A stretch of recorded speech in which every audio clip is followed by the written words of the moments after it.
এবার ভেনেজুয়েলায় খুব শীঘ্রই স্থল হামলা চালানোর হুমকি দিল মার্কিন প্রেসিডেন্ট ডোনাল্ড ট্রাম্প। আর এরপরেই শুরু হয়েছে ভেনেজুয়েলা যুক্তরাষ্ট্র যুদ্ধের নতুন জল্পনা।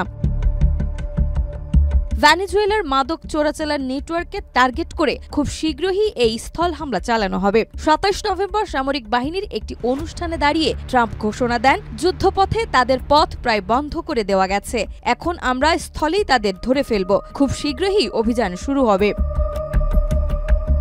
গত কয়েক সপ্তাহ ধরে ক্যারিবিয়ান জুড়ে যুক্তরাষ্ট্রের সামরিক তৎপরতা অস্বাভাবিকভাবে বেড়েছে। ট্রাম্পের সাম্প্রতিক মন্তব্যের পর ধারণা আরও পোক্ত হয়েছে, ওয়াশিংটনের লম্বা পরিকল্পনা এখন বাস্তবায়নে নামতে যাচ্ছে। ট্রাম্পের অভিযোগ, ভেনেজুয়েলা এখনও দক্ষিণ আমেরিকার বড় একটি মাদক হাব। তিনি বলেন, আমাদের দেশে বিষ ঢোকানোর চেষ্টা বন্ধ না করলে তারা ফল ভুগবে। সমুদ্রপথে মাদক নৌকা প্রায় থেমে যাওয়ায় এখন স্থল অভিযানই যুক্তরাষ্ট্রের পরবর্তী কৌশল।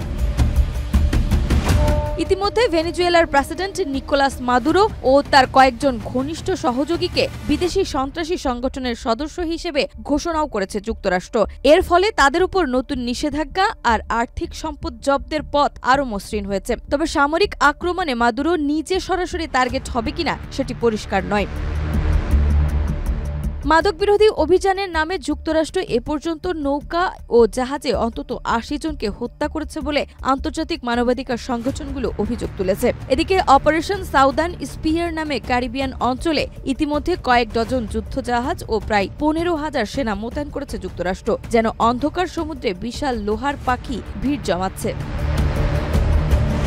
সব মিলিয়ে উত্তপ্ত ভূরাজনীতির ঘড়িতে আরেকটি নতুন কাটা যোগ হলো। ওয়াশিংটনের শক্তি প্রদর্শন আর কারাকাসের অস্তিত্ব যেন দিন দিন আরও স্পষ্ট হয়ে উঠছে।